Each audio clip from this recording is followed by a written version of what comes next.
A book a day. Today we're diving into Nonviolent Communication by American author Marshall Rosenberg. This book is a masterpiece on the art of communication. It not only teaches us how to communicate more effectively, but also how to use language to create connection instead of division. Once you master the skills of nonviolent communication, you'll find that even when dealing with angry or unwilling people, communication doesn't have to feel like a battle. It can actually become a bridge to understanding and harmony. So, what exactly is nonviolent communication? Put simply, it's when two people engage in dialogue without aggression, choosing instead to speak and listen with sincerity and goodwill. In a world filled with misunderstandings and conflict, nonviolent communication offers us a way to reconnect, helping us express ourselves while still respecting and understanding others. Rosenberg breaks nonviolent communication down into 4 core components, which together form a clear and effective framework for healthy dialogue. The first component is observation. The opposite of observation is evaluation. In everyday conversations, we often blur the line between what we observe and how we judge it, and this usually triggers defensiveness in others. For example, let's say your partner, Leo, has a bit of a temper. If you say, "Leo is such a difficult person to live with," that's an evaluation. But if you say, "Last time I was only 3 minutes late and Leo blew up at me," that's an observation. Similarly, saying, "Leo is extremely lazy" is an evaluation, but saying, "Every time before going out, Leo spends 3 hours getting ready, and as a result, we're always late," that's an observation. In everyday communication, we should try to stick to observations rather than judgments, because when we lace our observations with evaluations, people hear it as criticism, and they resist. Pure observation carries no judgment. It's simply describing what you saw, heard, or remembered, without attaching labels of good or bad. The second component is feelings. The opposite of feelings is thoughts. Back to Leo as an example. If he says, "You're talking behind my back. You don't trust me. I don't think you really love me," that's expressing thoughts, not feelings. But if he says, "You told someone about me, and that made me feel hurt. I feel less accepted and trusted by you, and that leaves me disappointed," that's expressing feelings. Why does the distinction matter? Because expressing genuine feelings makes it easier to connect, while thoughts usually carry judgment or blame. When we allow ourselves to share our feelings, even our vulnerabilities, we actually help diffuse conflict. In fact, Rosenberg provides a rich vocabulary of feeling words in the book so we can express our emotions more clearly and accurately. The third component is needs. The opposite of needs is blame.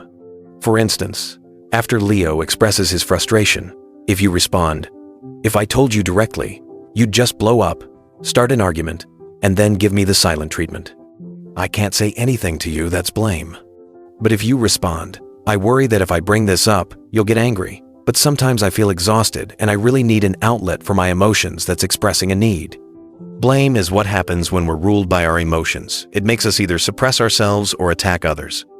Expressing needs, on the other hand, means setting aside fear, shame, or guilt and being honest about what we truly need. In that moment, we're in charge of our emotions, not enslaved by them. Rosenberg believes that all human behavior stems from attempts to meet our needs. Being able to recognize and voice our needs while also honoring the needs of others is at the heart of nonviolent communication. When we express needs instead of blame, people understand us better, and conflicts become easier to resolve. The fourth component is requests. The opposite of requests is demands. If you say to Leo, "Stop being so angry, stop procrastinating, stop being so difficult," that's a vague demand. But if you say, "Next time I'm a little late, could you try to be more understanding? And on days we have to go out, maybe you could wake up earlier or keep your routine simpler so we don't end up late," that's a clear request.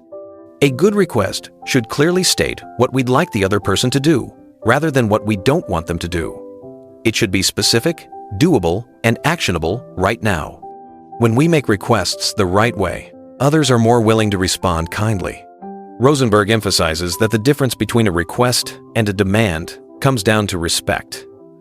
A request is something we'd like, but we still respect the other person's choice. A demand carries pressure if it's not met. We resort to criticism or punishment. Nonviolent communication isn't just for resolving conflicts.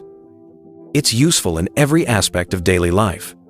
It helps us build healthier relationships, whether with family, friends, or colleagues. When we learn to observe without judging, express feelings without blaming, state needs instead of accusations, and make requests instead of demands, our conversations become far more effective and empathetic. In the book, Rosenberg also shares many real-life examples showing how nonviolent communication works, from family disputes to international conflicts. He believed that by practicing this way of communicating, we can ease hostility, foster understanding, and even build peace in the most difficult situations. Ultimately, nonviolent communication is more than just a technique, it's a way of life.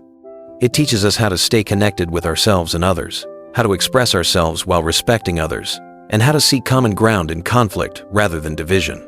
By practicing it, we not only improve our relationships, but also deepen our self-awareness, understanding our own feelings and needs more clearly. Let's end today's reading with a powerful line from the book. Words are windows, or they're walls. They sentence us, or they set us free. This line perfectly captures the dual nature of language. It can become a wall that separates us, or a window that opens us to connection. The choice is ours, and nonviolent communication is the key that opens that window.